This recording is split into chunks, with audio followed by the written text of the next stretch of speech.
I close my eyes, listening to the sound of snow outside falling against the window. Missing one last key or tie pieces together. With darkness behind my eyelids, she unbaskets smiles softly at me, whilst Sayori Kafune reaches out a hand imploringly. If I was right about this being buried. The sunset gilds their features, making it seem like a scene from a movie. In terms of genre, it's a coming-of-age tale. An ensemble movie like American Graffiti.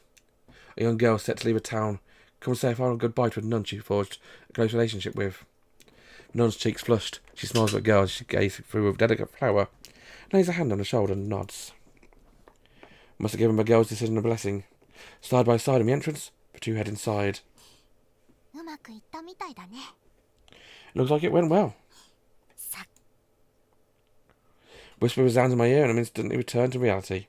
This isn't a movie. Right now I'm standing guard so we can finally get the key.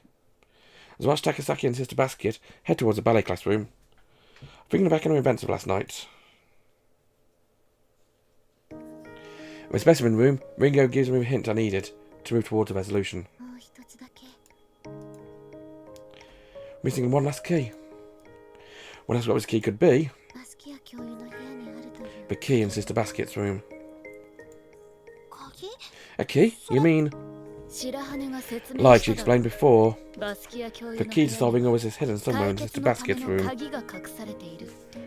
She got a plant in there. Everyone fell silent. We all knew what this meant, yet no one was willing to say it out loud. Erika muttered something about Yatsura-senpai and glanced at me like she said something thoughtless. So why don't you go look for it? Ichigo contributed overboard with the phone, and she was wondering why no one was going to pick it up.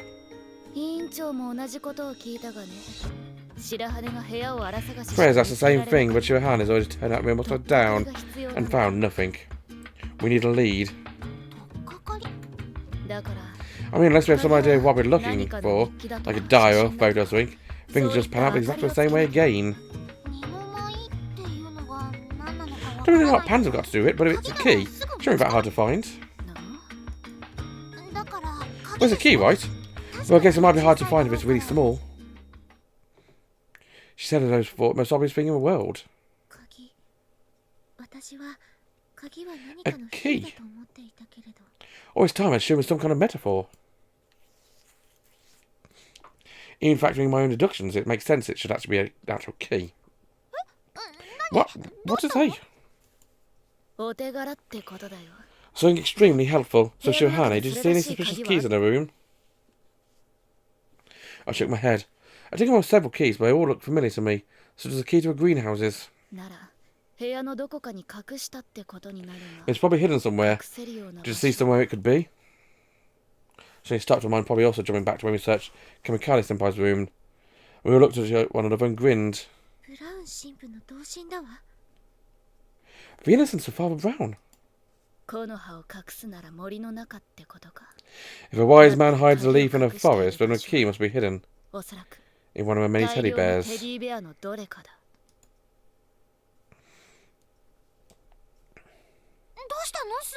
What is it, Suoh-chan? Quick, go! We'll keep watch. Thank you, Tim, for agreeing to stand watch. I set aside for dormitories.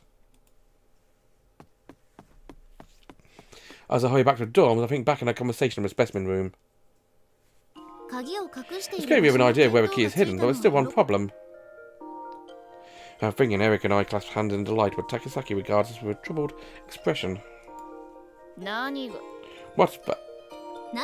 Come on, don't give me that. You just remember how tight we were in for time and searches. Are you going to find yourself a key in those plushes? We untangled our hearts and fought on Takasaki's words. Can't just check them all by one. Maybe I'd work if I had zippers on my backs, but what if I don't? We can't exactly tear them all apart. Nothing would take too long, but none of us had any desire to disembowel with teddy bears. If we plan on stitching back up again, we only take one or two. I suppose we'll have to have their best guess. The key is something important to me. Maybe she put inside a bed she has the most emotional attachment to.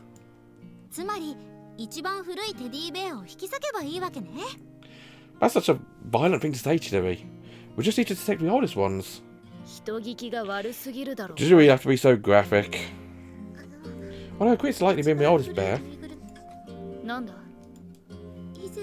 When I searched the room before, I did look through the teddy bears and I noticed they were all clean and well cared for. So, we can't judge their age on how dirty and threadbare they are.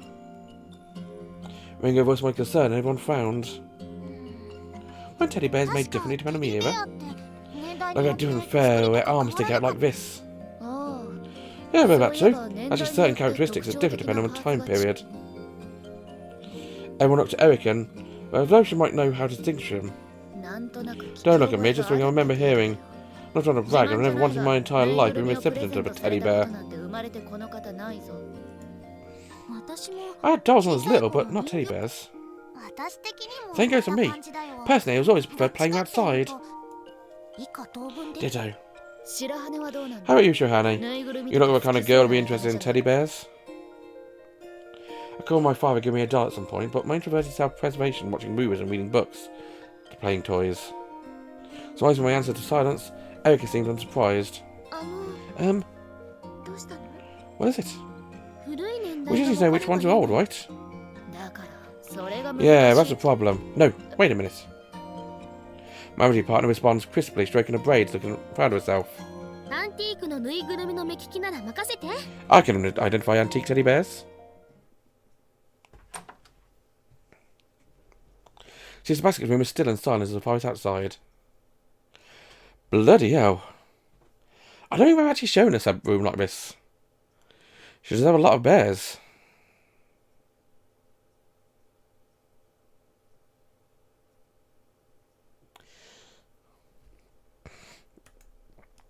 I feel like the orderly, minimalistic room reflects Sister Basket's life. Let's get this over with. Okay. Questions about any of them stiffs. With a grave nod, she moved towards the one thing in this room displays a strong sense of personality. There are many bears. She peers earnestly into each one's bear's faces, inspects each one's stomach and paws, turns them over to look at his tails, examines the ribbons around their neck. Looks like this is going to take a while. I thought anything is older had distinctive differences. I addressed my Amitié partner, she carefully scrutinises each of them. Is there anything we can help with? I feel like I should make myself useful. Rika, is there anything I can help with? It's okay. This is my chance to help you out for a change, so leave it to me. She means brilliant at me. It's hard to grasp the passage of time in this room, which is as still as silent as the wintry forest outside. Someone told me we've been here for hours. I believe them. The same as if I'd been there for minutes. You know, I'm surprised our Prez is a teddy bear lover.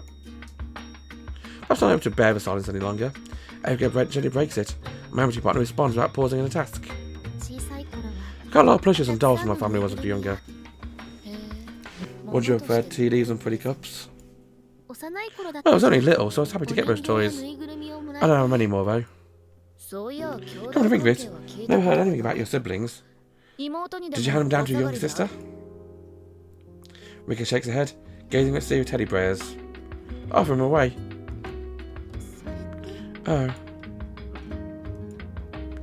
Feeling as though we touched on something we shouldn't have, neither Erica or I pursue the topic any further. My Amitié partner doesn't seem to want to talk about it until either. She continues her work in silence until... This one. Imagine holds a single teddy bear out to me. This one? It's the oldest of all the bears, spacey and antique. I can't see anything different about it. I'm American, this one, however, Rika turns the teddy bear over to show the back. There. Thread the same colour as the fabric. It's hard to tell you unless you're looking closely. But sure enough, there are stitches. This could be something. After a brief inspection, she starts to unpick the stitches. That's some very detailed work. It's like a perfect crime. I mean, it is a perfect crime. There's an undefinable expression on my face. Must feel guilty for betraying the confidence of a teacher you respect so much. Is this it?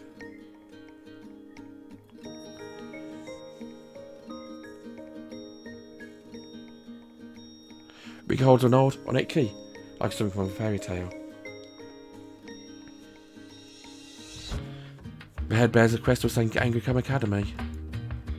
The key is a puzzle piece that will connect to the others. Is this the key you're looking for? Yes, thank you, Rika-san. You're my hero.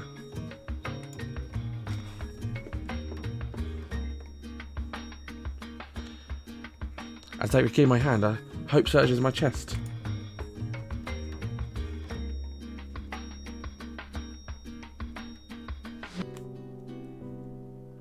This key will lead me to Mayuri.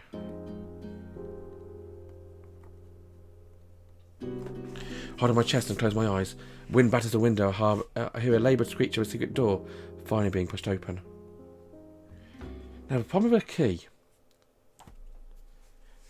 you need to figure out what door it's for. Standing beneath the dark midwinter sky, I learnt that the forest is not as silent as it may first seem. A bird lets out a reedy chirp, startled by the sound of a twig bending and breaking beneath the weight of the snow, and a whoomph of a drift hitting the ground. The night bird's cry quickly fades, replaced by the faint sound of a wind twisting beneath the trees, like a breath rattling through diseased lungs. My eyes are used to the dark by now, and I look up at the sky. The stars in a multitude of shines brightly through crisp, clean air, overwhelming their dazzling intensity. As I gaze up at the starry tapestry above, it's almost as if it's about to come falling down on me. Whisper of a wind in my ears. I find myself smiling. What I'm about to do is strangely familiar. Are you okay? My average partner asks from behind me. I tell him that I'm fine. He doesn't look convinced when it suddenly stiffens. I expected something in the distance.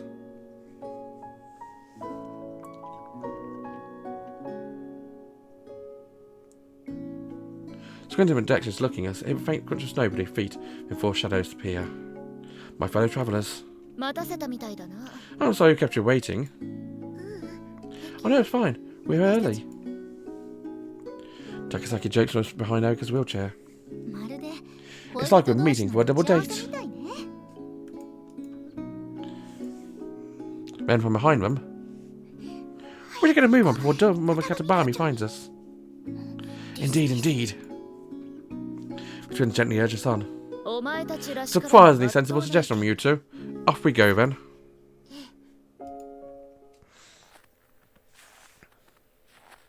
Bit my way along carefully, skirting down a path that carpeting with wind-whirled snow. So I take the same route as last time we stuck into a school building during a Huckman incident. The fresh, untrodden snow is soft as foam, and my feet sink deeply into it. Every step seems to echo like the sound of a creature grinding its jaws in slow mastication. The rest of the world is silent around us as we make our way to a landmark elm tree. The path leading to the clubhouse is barely more than an animal track. All the snow is littered with tiny paw prints. Ours are the only human treads.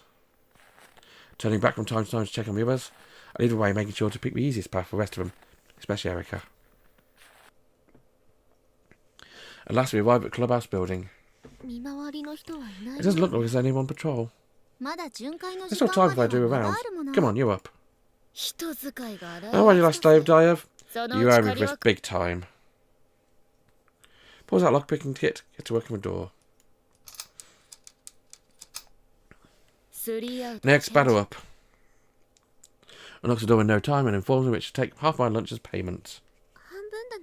You can have it all. Bless you, have the better it tastes. Hey, Erika. Yeah? Is there anything we should be prepared for when sneaking inside the school at night? Oh, let's see. There's one thing you do well to take care of. The twins lean forward, hanging on to every word. Make sure to wipe the soles of your shoes well before stepping inside. It's only polite. Only you can make a joke like times like this.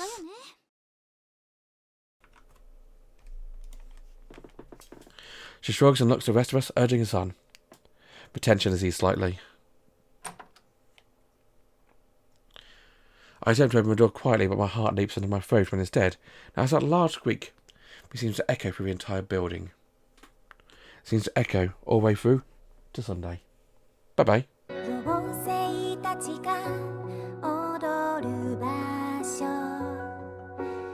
摘み草